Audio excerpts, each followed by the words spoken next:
you have a chair or something there? Can't put it up too high.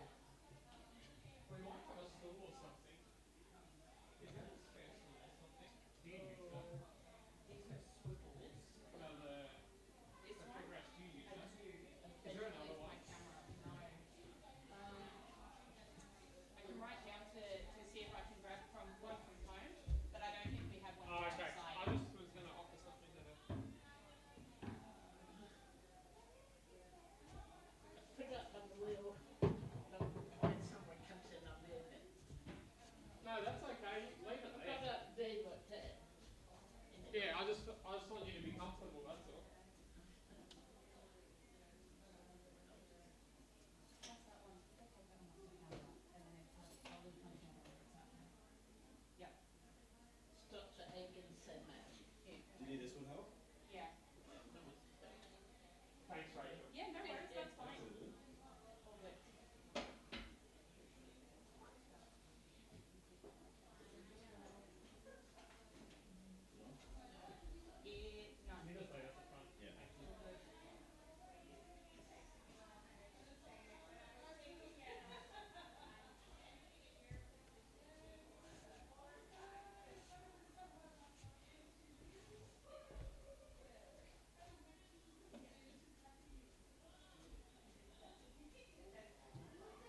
Good morning, everyone.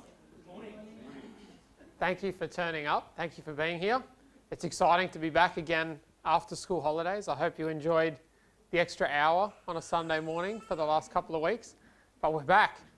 And it's hard for me to get my mind around the fact that in just another 10 or so weeks, that'll be it for the year.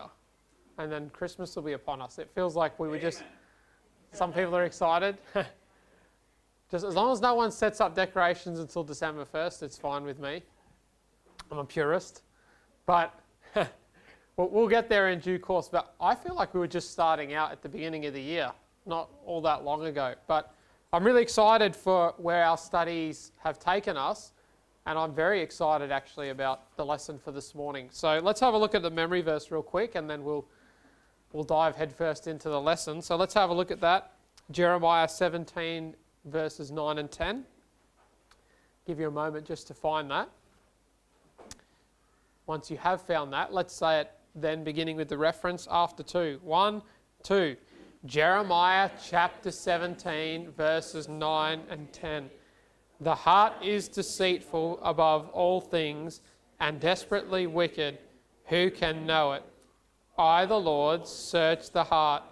I try the reins, even to give every man according to his ways and according to the fruit of his doings. Jeremiah chapter 17, verses 9 and 10. Anybody feeling up for a go of reciting that? Sure. Jeremiah chapter 17, verses 9 and 10. The heart is deceitful above all things and desperately wicked. Who can know it? I, the Lord, search the heart. I try the reins, even to give every man according to his ways and according to the fruit of his doings. Excellent. Well done. Anybody else want to have a go this morning? People are being volunteered. Are you in agreement that they're being volunteered? Willingly, but no, you don't have to. Anyone else want to have a go real quick? Once, twice. Okay, let's move on. Genesis 45 this morning. In our Bibles, Genesis chapter 45, that's where we are up to. And we left at a difficult part, at least for me anyway, where we left off 3 weeks ago. We left right at the most, perhaps, depending how you look at it, but the most important part of this story. Right at the very top of the climax, we had to just stop and go on break for a few weeks. But we're going to pick right back up, right in the thick of the action in Genesis 45. So let's have a look then at verse 1 and maybe verse 2 here. And then what we'll do is we will pray before we begin. So let's have a look then. Genesis 45, beginning in verse 1, it says, Then Joseph could not refrain himself before all them that stood before him. And he cried, Cause every man to go out from me. And there stood no man with him, while Joseph made himself known unto his brethren. And he wept aloud, and the Egyptians and the house of Pharaoh heard. Have a look at verse 3. And Joseph said unto his brethren, I am Joseph. Doth my father yet live? And his brethren could not answer him, for they were troubled at his presence. And I bet they were very troubled right then in that moment. But what we're going to see this morning is we're going to see the first interaction that they have knowing who Joseph is. So the brothers are there, and we've really worked our way through the story and got to this point. We understand what's going on. The brothers came down once for grain. They were accused of being spies. Remember, they reached that agreement concerning taking grain. One brother would be left behind until they came back with the younger brother. They've done that now. They've come back with the younger brother. And remember, they had a feast. Joseph put on a spread for them. He gave them the opportunity to enjoy a lot of the nice things that Egypt had. They enjoyed his company and his presence. And then he sent them back home with an abundance again of grain, but with one catch. Remember, he took his cup, his silver cup, and he put it into the sack of Benjamin, knowing full well what his plan was. And the plan was he sent his servant out to go there and to search the bags on the presumption that something was missing. His cup was missing. And lo and behold, they found the cup in Benjamin's sack. We remember how that played out. It was found there, and so they all were taken back to Egypt. And we remember there the brothers' plea in the previous chapter. Again, we saw there how they made this plea. And we saw in particular Judah there standing up because he was the one that had staked his life. Remember what he'd said to his father concerning his brother. He said, basically, you can take my life from me if I don't return back with Benjamin. So Judah made this great plea, this personal plea, and at the end of that plea, he offers himself as a substitute. He says, I'll stay here and I'll be your servant forever, just let the others go. And it's right at that moment that Joseph has now heard the pleas of his brothers, and now it says there he couldn't refrain himself. That means he couldn't hold it all together anymore. He had done so well for a great period of time now to keep a straight face, to keep this appearance up. Remember, he was speaking to them through a translator.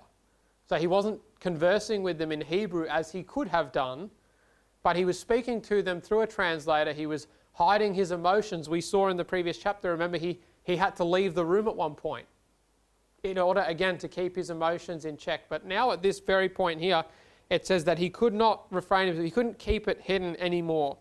And he cried, and he made that request for everybody to go out, everybody to leave the room that was an Egyptian, that was not one of his brothers. And then right there in that setting, it says he made himself known unto his brethren. And it's interesting, we read there in verse 2 that he wept aloud. So he was crying and he's weeping audibly. You could hear it. And it says there that the Egyptians and the house of Pharaoh heard.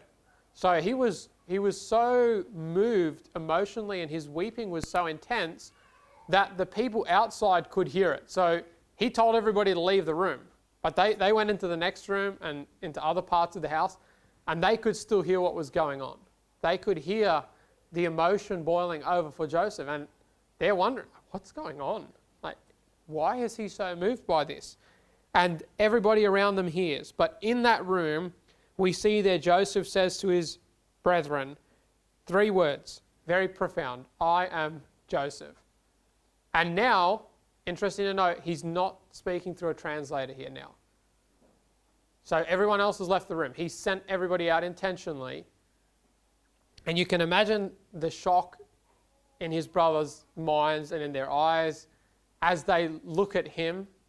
He sends everybody out of the room, and now he's going to speak directly to them in their native tongue, directly to them in Hebrew. And he makes that very simple statement, I am Joseph. And they were troubled. They were bothered by that. They were not sure what to think, really. Because it's been, remember, a long time. It's been like 20 years since everything began a long time ago when Joseph was 17. This is a long time has passed, and a lot has happened in that period of time, but now he makes that statement, it's me. And they're troubled and they're bothered by it, but he asks the question again, doth my father yet live? So he was very interested in his family, and he had a great relationship with his dad before going to Egypt, so it's no wonder again that in Joseph's mind is again this persistent question of, how is my family? How is dad doing back home?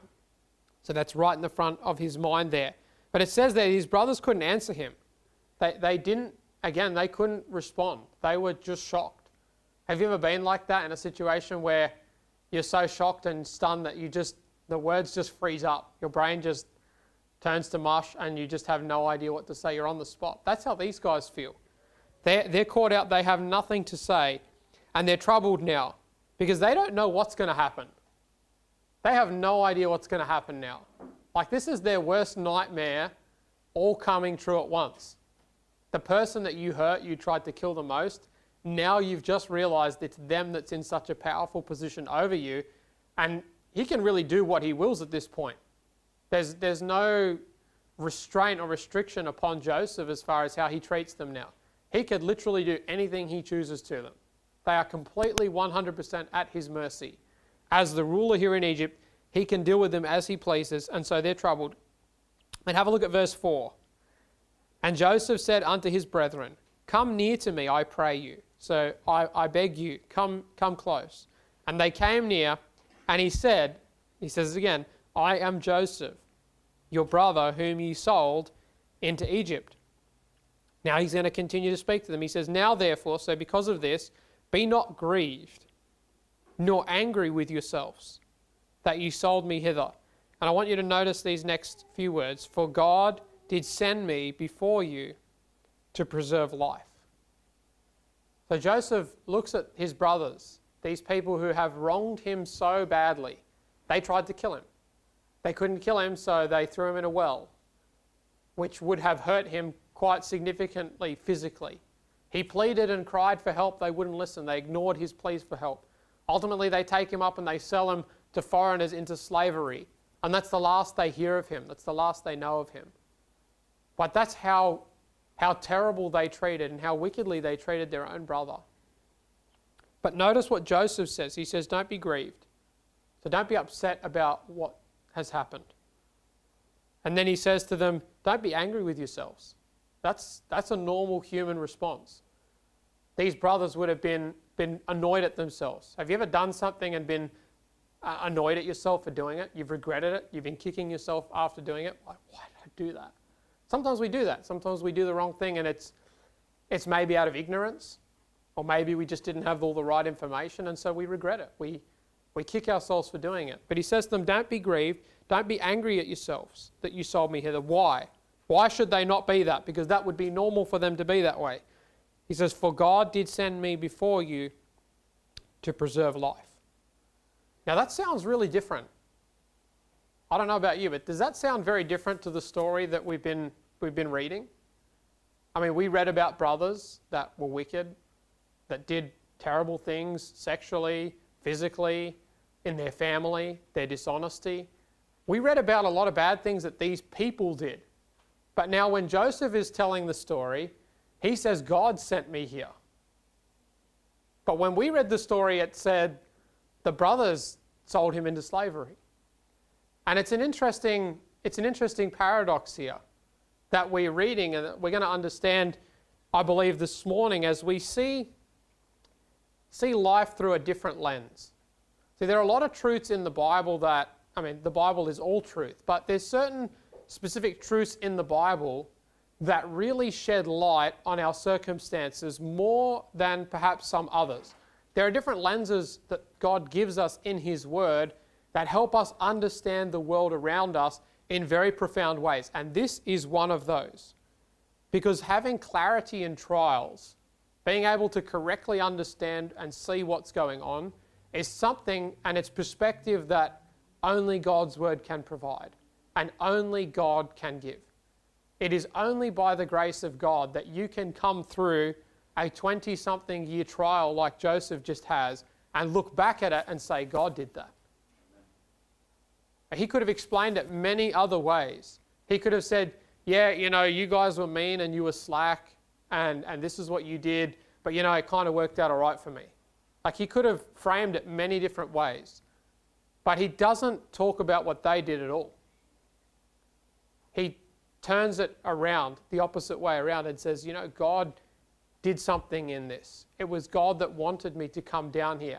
Now, yeah, what they did was terrible. He's not denying that. It's not negating what they did was horrible. But God had a plan in that. And that's what we're going to see this morning, that even in the midst of the wrong things we do in life, God still has a plan. God is still in control. And only God can bring good out of these terrible circumstances. Now, God does that. That's a statement of fact. God does bring good out of tragedy. It's the choice is over to us of how we see that, though. Because we know that that's true. That's not something that's up for debate. God does bring good. Whether we choose to see it that way or not is up to us. It's like a pair of glasses that you put on and that enable you to see very clearly. Because God has an ability, we call it the omniscience of God. It's a difficult word. Omni just means all, omniscient means knowledge. So we talk about God knowing everything. God knows everything from the beginning to the end. He knows it all. He knows everything about you, everything about me, everything you'll face tomorrow, everything you faced yesterday. God knows it all. And when we look at the story of Joseph, we read here Joseph's saying that God sent him to preserve life. Now, back when the brothers sold Joseph to slavery, they didn't know that there was a famine coming. That was something that only God knew would happen 20 years later. So there are things that God is doing in the present that are in preparation for the future and that affect more than just us, that God is doing in our life, but we don't see that. And it's not ours to see. And sometimes we need the hindsight to look back at it and see that's what God was doing. Sometimes in the present it doesn't make a whole lot of sense. But that's the eyes of faith, to see that even in my present trouble, and that's what Joseph's had for years now. This is not a new phenomenon for him. This is something that has been habitual in his life. It's been built upon many years of walking faithfully with God. His faith has grown, and this is not something he just realized. He has lived this for 20 years, and now he's making this statement to the people who hurt him the most, that God had a great plan in this. God knew that something was going to happen in the future, and God was rearranging things in preparation for this terrible event to happen, and God has actually brought something good. God has saved life even in what seems like a tragedy. I often think of it like a parent. Now, this is a weak illustration, so there are obviously holes in it, but think of yourself as a parent dealing with your child. There are certain things that you know your child just doesn't know, because children have a very limited knowledge and their brain is still developing. And so there's a lot of things that as a parent you know ahead of time that certain things can and will happen. I think of a good example with my son just this past week. He got a new little Matchbox car, and he loved this little Matchbox. It was like a buggy, and he treasured it. He carried it everywhere for a few days, and he was so glad to have it. And he was out with my wife, and we were out during the week. They came to see me for lunch at work. And he decided to throw it into a bush. He thought that would be a fun thing to do, to toss it in the bush. What he didn't count on was the fact that if he threw it in the bush, he might not get it back. So they looked for a while, and they couldn't find that particular car. And so in the end, with a couple of tears, he had to leave without the car. The car's gone. It's not coming back. Now, he has no idea. All he knows is, that was my favourite car, I threw it in the bush, it's gone, like that's it. Have to deal with the emotions, move on.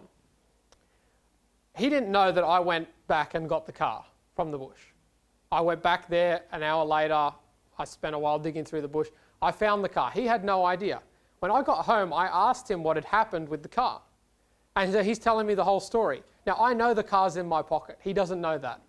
He doesn't know I have the car that he wants so dearly on my person. But I'm asking him, he's telling me about how sad he was that he lost the car. Now, he has no idea I'm about to pull the car out and give it to him. But in his mind, like, this is just tragedy. This is disaster. This is the worst thing that can happen. And so I asked him to explain it. He walked me through everything that happened. And then I said to him, I've got something for you. And I pulled out the car. And you can imagine the look on his face when he saw that car. He was so happy to get that car back. And to say he was over the moon would be an understatement. But in his mind, that was it. It was gone. It was never coming back. But he doesn't have all the extra knowledge about what's going on. He doesn't know where I was. He didn't know that I could get the car, because I can find a car in a bush. It's not too difficult to do. Like, he doesn't know all of that. All he sees is just the tragedy and his own sadness, and how heartbreaking it is to lose something that's dear to him. And he didn't know and have all the information that I had. And that's a weak illustration, I understand that, but in a much greater way, God has that ability in our lives. We see the broken pieces. We see the tragedy. But God sees what he's doing. God has the car in his pocket, so to speak. He knows what he's about to do. We don't know it yet sometimes. But that's faith. That's seeing faith, or that's having faith. That's seeing life through the lens of faith. And so that's what Joseph has here, as he has this clarity in his trial about what is really going on here. So let's have a look at the next verse then, and I want to see how this unfolds, and then I want to make some applications as we finish this morning when we get to the end of the lesson. So have a look then at the next verse, what he says. In verse 6. He says, "For these 2 years hath the famine been in the land, and yet there are 5 years in which there shall neither be earing nor harvest." So he's explaining to them about this famine. Now, they know that there's a famine. They're affected by it. They have no idea that it's going to be 7 years. They don't know about the 7 prosperous years beforehand. All they know is that it's bad and they don't know when it's going to end. Joseph clarifies for them, this is what's going on. There's been 2 years of famine. There are 5 years still to come. There's going to be no harvest. Look at verse 7. And God sent me, again, notice his language here, sent me before you to preserve you, a posterity in the earth, and to save your lives by a great deliverance. Can you see how the whole story is flipped on its head now? They wanted to hurt him. He's the one that's helping them now. God sent me here to deliver you. God sent me to save your lives. They tried to take his life. But now God has reversed the roles. Now Joseph's the one saving their lives. He's sparing them. God's used him to do that. And again, it says there, to preserve your posterity, to preserve your prosperity essentially in the earth, your ability to live and your ability to dwell and to have the things you need and to save your lives ultimately. But notice verse 8. So now, again, it was not you that sent me hither. Notice he's going to reiterate it for the 3rd time. It was not you that sent me hither, but God. And he hath made me a father to Pharaoh, and a lord of all his house, and a ruler throughout all the land of Egypt. Again, Joseph's explaining this to them, and again, he reiterates to them once more. It was not you, but it was them. It was them that sold him into slavery. But Joseph is seeing this from a different perspective. Yes, you tried to hurt me. Yes, you sold me to slavery. But it was actually God that used that.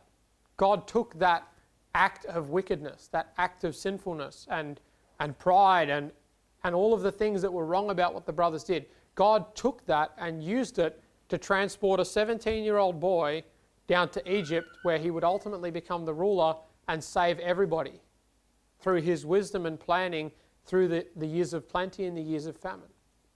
So God was moving Joseph, and their wickedness, as bad as it was, God used that as the vehicle to get Joseph down to Egypt.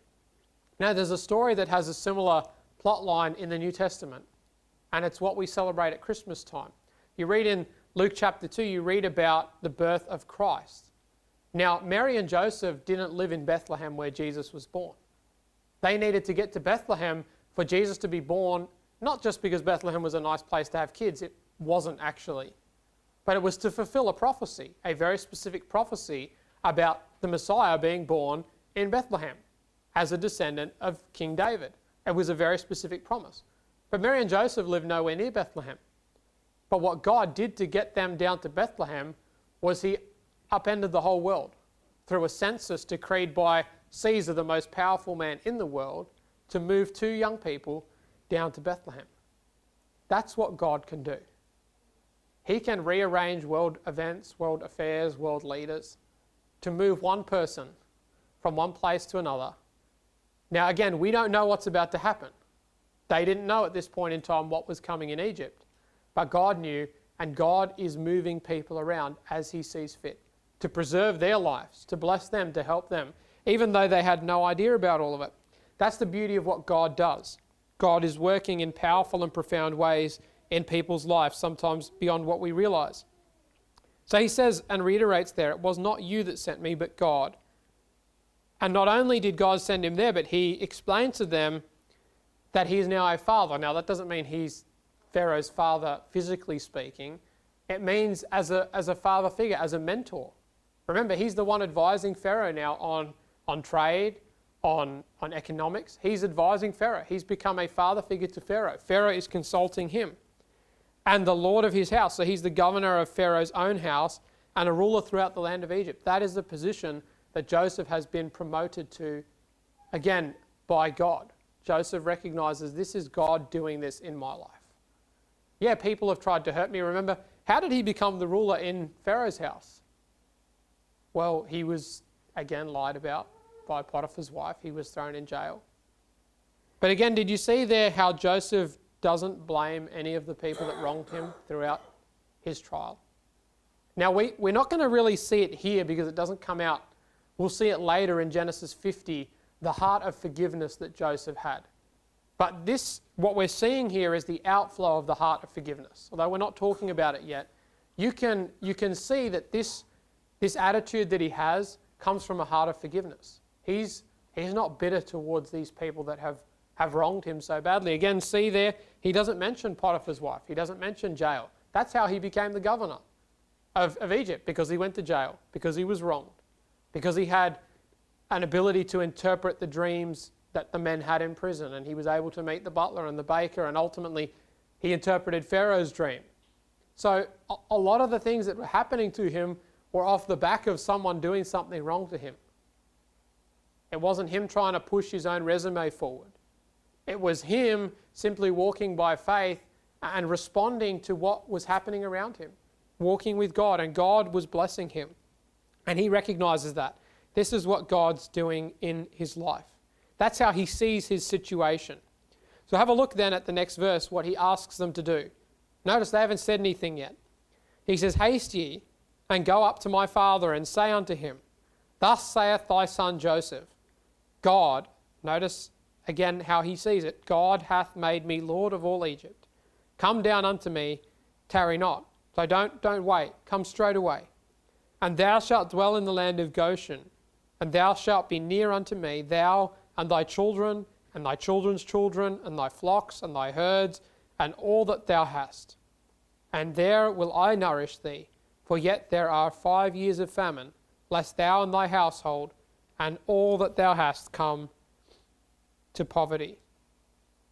And have a look at verse 12. "And behold, your eyes see, and the eyes of my brother Benjamin, that is my mouth that speaketh unto you." So he says to the brothers, I want you to get up and go back home to dad, explain to dad that I'm alive. And he doesn't know what the brothers told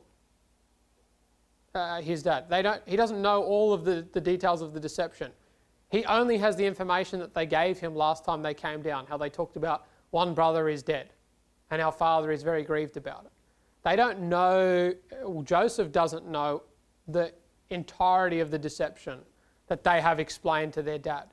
But he says, go back and tell dad Joseph's alive. Tell him that I'm well. I'm the governor of Egypt. And we have a place here at Goshen, close to where Joseph's palace was. And there you'll be provided for, you'll be protected, you'll have everything you need for the next several years while this famine continues on. So Joseph wants them all to come down now. And he asks them to do it. And he says, when you see Benjamin, that's what he said there in verse 12, your eyes see in the eyes of my brother Benjamin, that it is my mouth that speaketh unto you. He said, just if he's not sure about it, just ask Benjamin. Benjamin knows that this is me.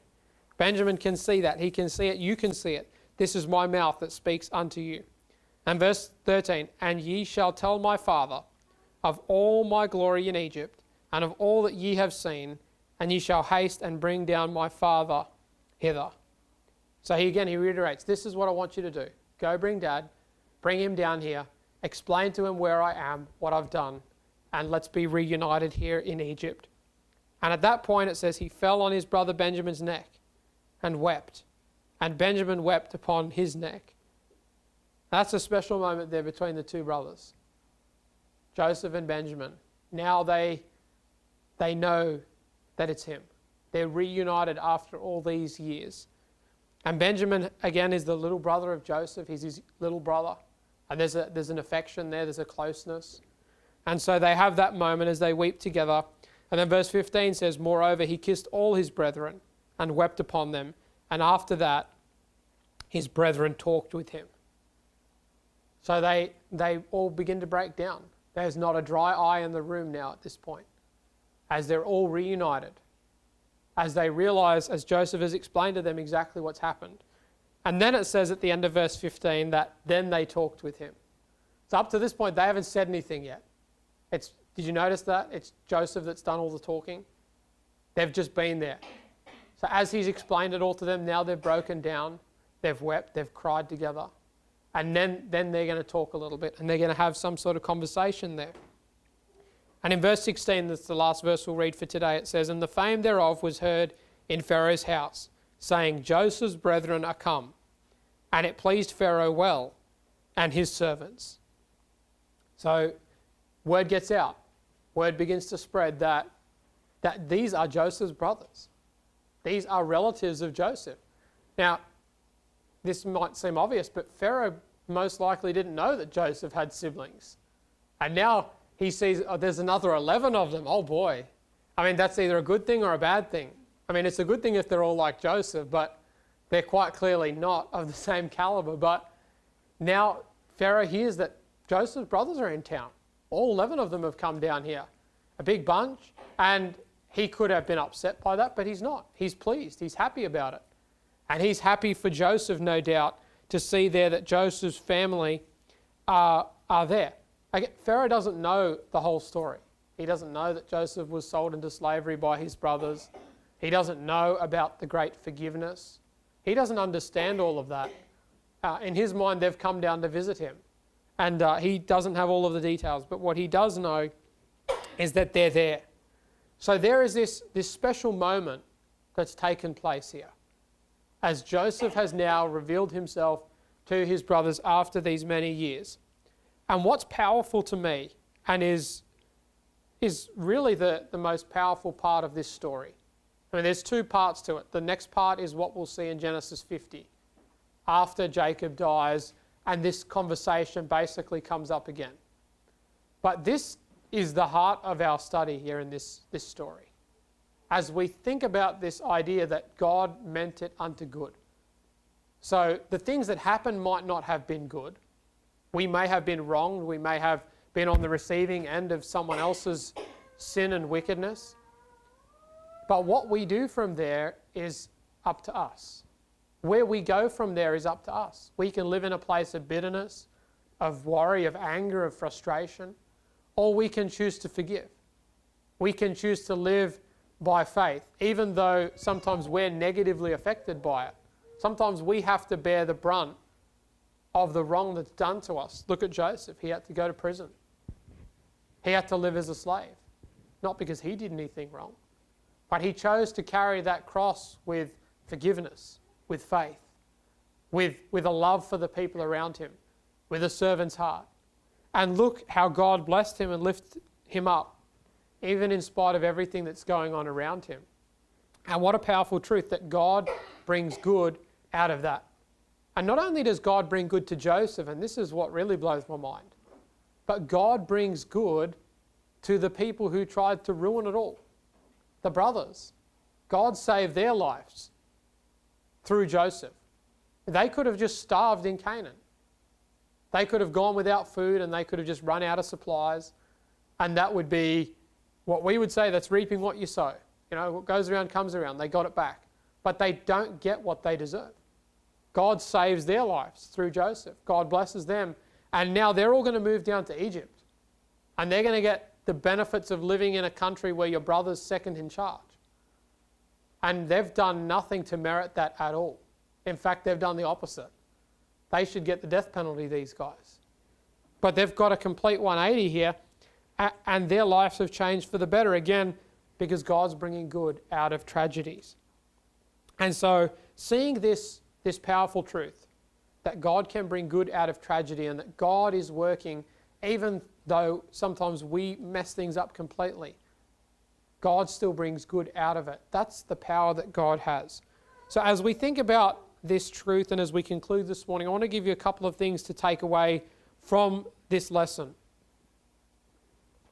And the first one is this, that the trials we face in life are about more than just you.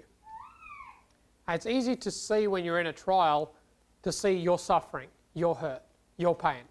And that's all valid and true. But often in our trials, God is doing something beyond just us. Joseph didn't realize it maybe in the moment, in the well, in Potiphar's house as a slave, in a prison cell. He most likely did not realize what God was doing at that point in the lives of other people. His brothers, his dad, his family, and ultimately a nation. But God was using and used the suffering of Joseph to help a whole country. Millions of people were helped by Joseph who didn't even know who he was. They had no idea of his story. I mean, your average citizen in Egypt wouldn't have known anything about Joseph. But God used Joseph's trial to help other people. And so remember that in your own trials and in your own tragedies.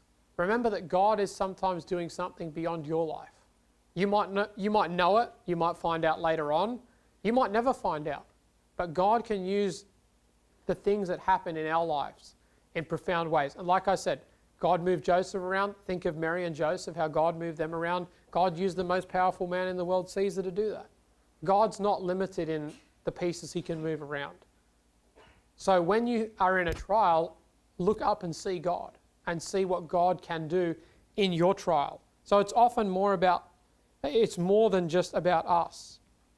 The other thing I want you to see in this story and in this great truth here is that, and I know this sounds obvious, but God's always in control. That's one of the simplest truths in the Bible, but it's one of the easiest to forget. I'll say that again. It's the easiest to forget.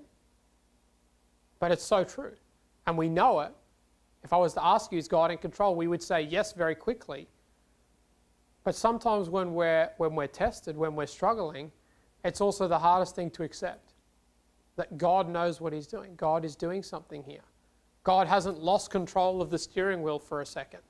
Because if he did, we'd all be cactus. He'd find out quick enough. But that's not the God we serve. That's not the God of the universe. He holds everything together simultaneously at one time. And you can't even get your head around it. All that God does at once. That's his power. That's his knowledge. That's his ability. Because he's God, we're not. But he's always in control. He never loses grip of the steering wheel.